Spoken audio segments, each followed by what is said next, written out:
চাঁদপুরে হামজোর মেঘনা নদীতে সারবাহী জাহাজ এমভি বাঘেরা ৭ খুনের ঘটনায় গ্রেপ্তার আসামি আকাশ মণ্ডল ইরফানের ৭ দিনের রিমান্ড এবং আদালতে ১৬৪ ধারা স্বীকারোক্তিমূলক জবানবন্দি শেষে কারাগারে পাঠানো হয়েছে।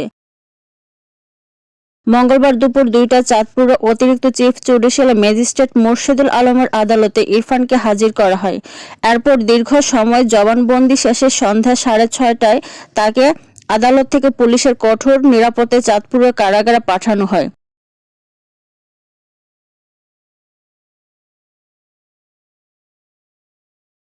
চাঁদপুর জেলা ও দায়রা জজ আদালতের public prosecutor PP Kohinoor Begum বলেন, আসামি ইরফানকে ৭ দিনের রিমান্ডে তদন্তকারী কর্মকর্তা গুরুত্বপূর্ণ তথ্য পেয়েছেন। তাকে আদালতে হাজির করার পর বিচারক জবানবন্দি নিয়েছেন। আসামি এই খুনের ঘটনায় নিজের দায় স্বীকার করেছেন। এই মামলায় ন্যায় বিচার প্রতিষ্ঠা এবং স্বল্প সময়ের মধ্যে এই মামলার বিচার কার্য সম্পন্ন করা সম্ভব হবে। আমাদের আইন কর্মকর্তারা সরকারকে সহযোগিতা করেছে এবং সহযোগিতা অব্যাহত থাকবে। তবে আদালতের আসামি পক্ষে কোনো আইনজীবী ছিলেন না। আইন শৃঙ্খলা বাহিনী তদন্তকারী কর্মকর্তা রিমান্ডের প্রার্থনা করেছে।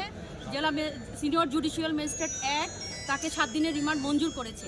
রিমান্ড শেষে তার থেকে গুরুত্বপূর্ণ তথ্য পাওয়া গিয়েছে মর্মে তাকে 164-এর জন্য আদালতে আজকে 31/12/2024 তারিখে উপস্থাপন করা হয়েছে। সে এই ঘটনার মাস্টার মাইন্ড হিসাবে 7 মার্ডার করেছে। তো কাজে গুরুত্বপূর্ণ তার থেকে উদ্ঘাটনের নিমিত্তে তাকে 164 দ্বারা জবানবন্দি সে দায় স্বীকার করেছে এবং মামলা ইনশাআল্লাহ এই মামলায় ন্যায় বিচার প্রতিষ্ঠিত হবে এবং স্বল্প সময়ের মধ্যেই এই মামলা বিচার সম্পূর্ণ করা সম্ভব হবে। আমাদের সরকার পক্ষে সহকারী আইন কর্মকর্তা বৃন্দ এ বিষয়ে সরকারকে সর্বাত্মক সহযোগিতা করছে, আগামী দিনেও করবে। এটা আমরা আপনাদেরকে নিশ্চিতভাবে বলতে চাচ্ছি।